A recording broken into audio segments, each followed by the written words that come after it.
University of কল্যাণীর সকল ছাত্রছাত্রীদের সুস্বাগতম। ইউনিভার্সিটি অফ কল্যাণীতে পাঠ্যরত ফোর্থ সেমিস্টারের স্টুডেন্টদের একটি অত্যন্ত গুরুত্বপূর্ণ বিষয় Bengali minor course code BNGMNT2 বা সিলেবাস আধুনিক বাংলা সাহিত্যের ইতিহাস NEP 2020 শিক্ষানীতি অনুযায়ী পূর্ণমান 40 2 ঘন্টা সময়, সাথে ইন্টারনাল পরীক্ষা যুক্ত। এই সম্পূর্ণ বিষয়টির সিলেবাস এবং পূর্ণাঙ্গ সাজেশান আজকের এই ভিডিওতে তোমরা পেয়ে যাবে। কাজেই এই ভিডিওটা তোমাদের জন্য খুবই গুরুত্বপূর্ণ হতে চলেছে। NEP শিক্ষানীতি অনুযায়ী চতুর্থ সেমিস্টারের বাংলা মাইনর কোর্স এর পূর্ণমান 40। এই কোর্সে মূলত আধুনিক বাংলা সাহিত্যের ইতিহাস পড়ানো হয়। পাঠ্যসূচিতে গদ্য পদ্য নাটক এবং কথা সাহিত্যের উপন্যাস ও ছোট গল্প বিকাশ ও বিশিষ্ট লেখকদের অবদান আলোচনা করা হয়েছে। প্রথম ইউনিটে আছে আধুনিক বাংলা গদ্য ও প্রাবন্ধিক ধারা। দ্বিতীয় অংশে আছে আধুনিক বাংলা কবিতা বা কাব্য সাহিত্য। তৃতীয় অংশে আছে নাটক ও মঞ্চের ইতিহাস। চতুর্থ অংশে আছে কথা সাহিত্য, উপন্যাস ও ছোট গল্প। এবার দেখে নাও 2, 5, 10 নম্বরের সম্পূর্ণ সাজেশান। এই সাজেশানটি কেন এত গুরুত্বপূর্ণ? কারণ এই সাজেশানটি 25-26 প্রিভিয়াস ইয়ার প্রশ্ন, সাথে আমি প্রতি বছর এই পিডিএফটি আপডেট করি প্রিভিয়াস ইয়ার প্রশ্ন দ্বারা। সাথেই এই সিলেবাসের থেকে আসা অন্যান্য যে কোনো পরীক্ষায় সবচেয়ে বেশি যেই সমস্ত প্রশ্নগুলো আসে বারংবার এবং ইউনিভার্সিটি রেকগনাইজ পাঠ্যপুস্তক আলোচনা করে সম্পূর্ণ প্রশ্ন ও উত্তর পর্ব তৈরি করা হয়েছে, যা তোমাদের পরীক্ষা প্রস্তুতি অনেক মজবুত করে তুলবে এবং 100% কমন তোমরা পেয়ে যাবে আগামী পরীক্ষায়। কাজেই যারা যারা পিডিএফ নোটটি সংগ্রহ করতে ইচ্ছুক, অবশ্যই তারা পিডিএফ নোটটি সংগ্রহ করার চেষ্টা করবে। অতি স্বল্প মূল্যে তোমাদের পিডিএফটি প্রোভাইড করা হবে। এবং যারা যারা পিডিএফটি সংগ্রহ করতে পারবে না, তারা অবশ্যই খাতা পেন নিয়ে এই সমস্ত প্রশ্ন উত্তরগুলো নিজের খাতায় সুন্দরভাবে টুকে স্টাডি বা প্রিপারেশান নিয়ে গেলে অবশ্যই তোমরা সফল হবে। তো চলো শুরু করা যাক ভিডিও। এই প্রাইস শিডিউল অনুযায়ী তোমরা ফোর্থ সেমিস্টারের পিডিএফটা মাত্র 89 টাকায় পেয়ে যাবে। সাজেশানটি স্ক্রল ডাউন হবে।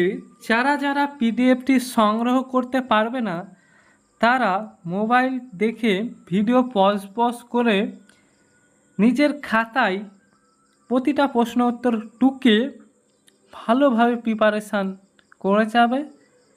100% তোমরা সফল হতে পারবে। চলো দেখে নিই সাজেশানটি।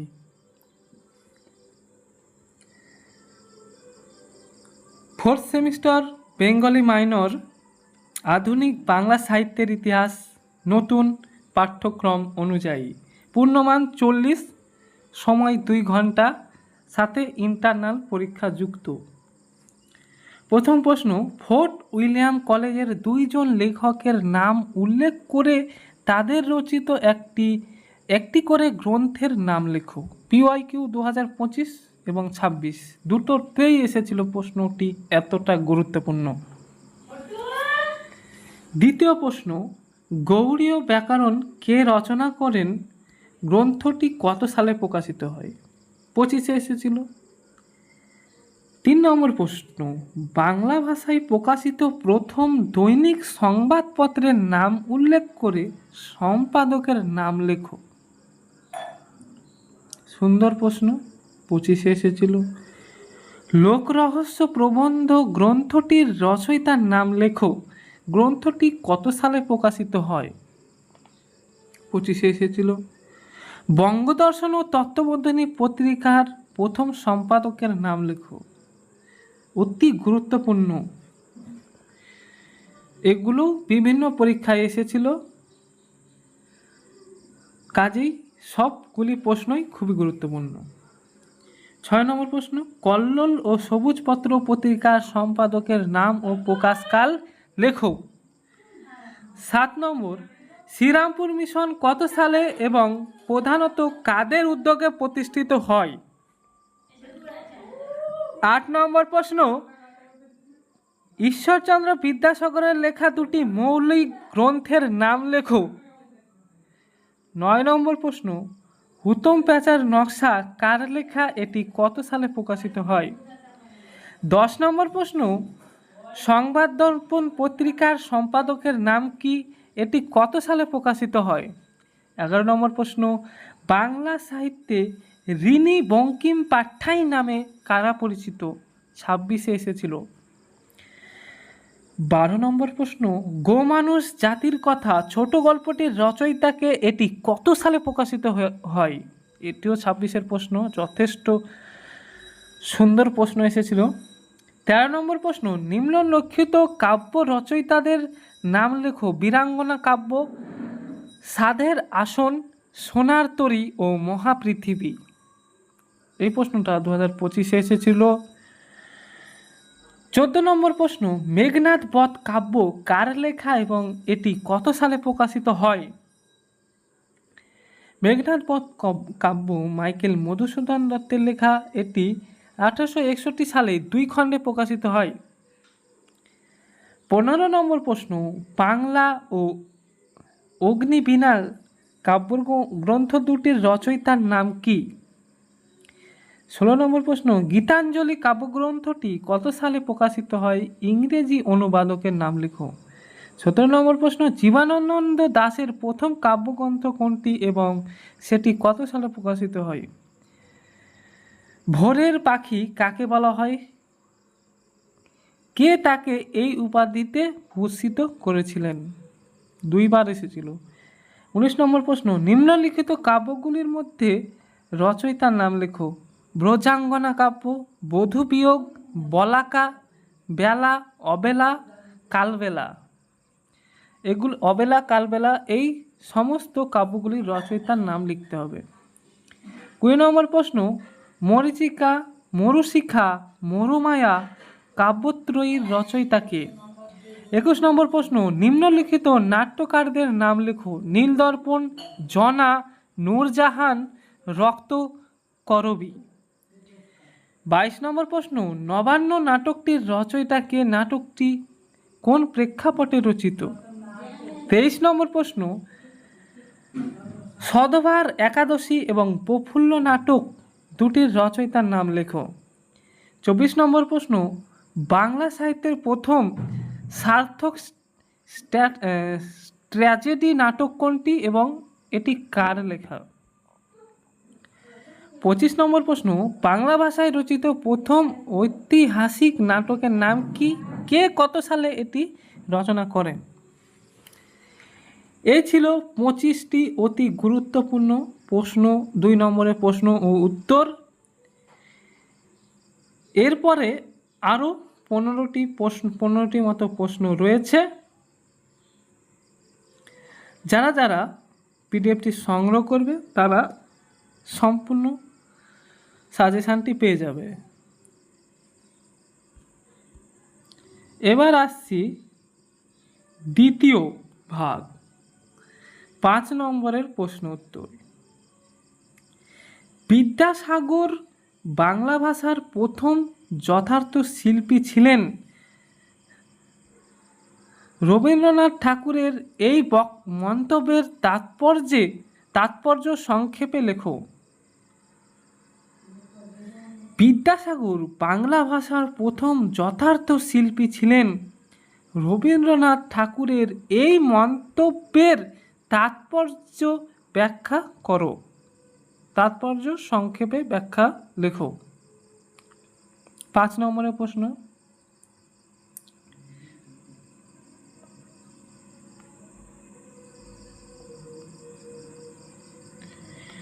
দুই নম্বর প্রশ্ন, বাংলা গদ্যের বিকাশে শ্রীরামপুর মিশনের অবদান সংক্ষেপে লেখো।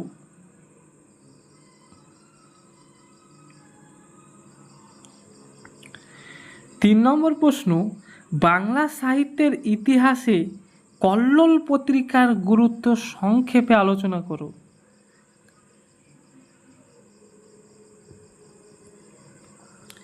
দুইবার এসেছিল প্রশ্নটি। বাংলা গদ্য সাহিত্যের বিকাশে অক্ষয় কুমার দত্তের অবদান সংক্ষেপে আলোচনা করো। দুবার এসেছিল।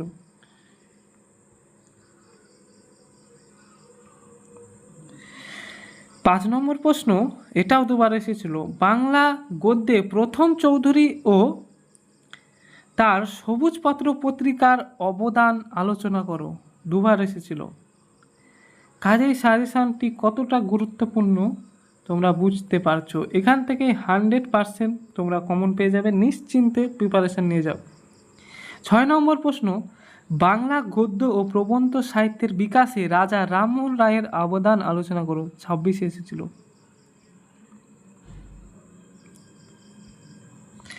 7 নম্বর প্রশ্ন, টিকা লেখো সংবাদ প্রভাকর শুভকারী ও 5 ভূতচর্য।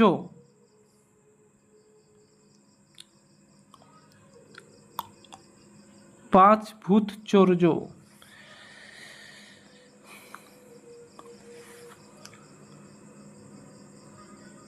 7 নম্বরের। 8 নম্বর প্রশ্ন, ভোরের পাখি কাকে বলা হয়? বাংলা গীতি কবিতার ইতিহাসে তার গুরুত্ব লেখো। ভোরের পাখি কাকে বলা হয়?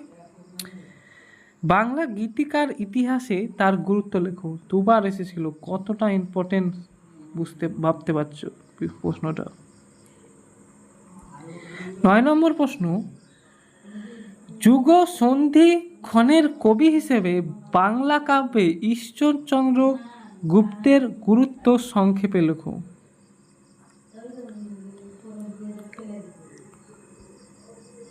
10 নম্বর প্রশ্ন, রবীন্দ্র পরবর্তী বাংলা কবিতায় কাজী নজরুল ইসলামের বিদ্রোহ সত্তা সংক্ষেপে আলোচনা করুন।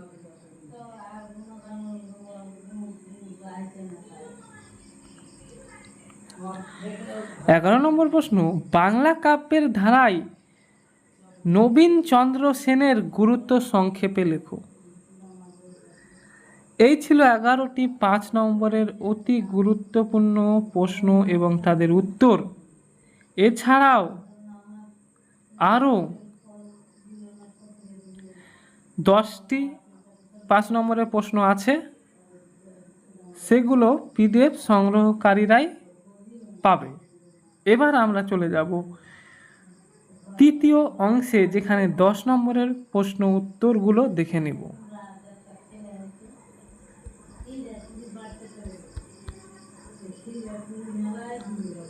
10 নম্বরের অংশের প্রথম প্রশ্ন, এটা দুইবার এসেছিল। বাংলা গদ্যের উন্মেষ ও বিকাশে ফোর্ট উইলিয়াম কলেজের পণ্ডিতদের, বিশেষ করে মৃত্যুঞ্জয় বিদ্যালঙ্কার ও রামরাম বসুর অবদান সংক্ষেপে আলোচনা করো। সংক্ষেপে না, বিস্তারে আলোচনা করো, যেহেতু 10 নম্বরের প্রশ্ন উত্তর দুইবার এসেছিল।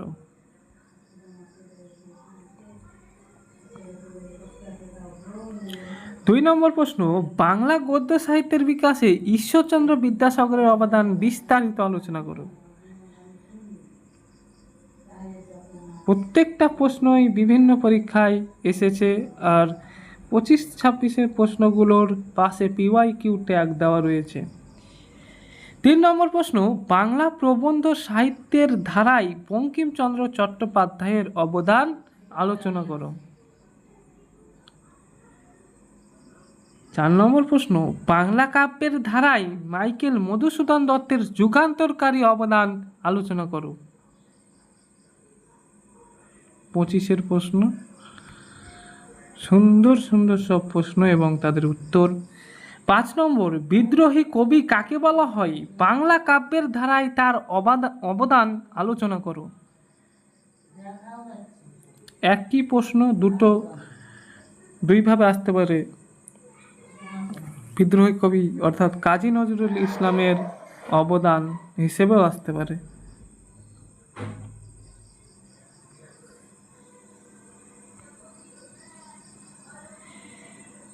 এই ছিল 5টি অতি গুরুত্বপূর্ণ 10 নম্বরের প্রশ্ন উত্তর। বাকি প্রশ্ন উত্তর যারা পিডিএফটি সংগ্রহ করবে তারাই পাবে,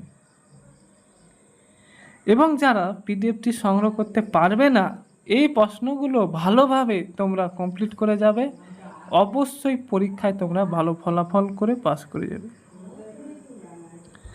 আরও কিছু এক্সট্রা প্রশ্ন, সাথে একটি মডেল প্রশ্নপত্র নিজেকে যাচাইকরণের উদ্দেশ্যে দেওয়া রয়েছে।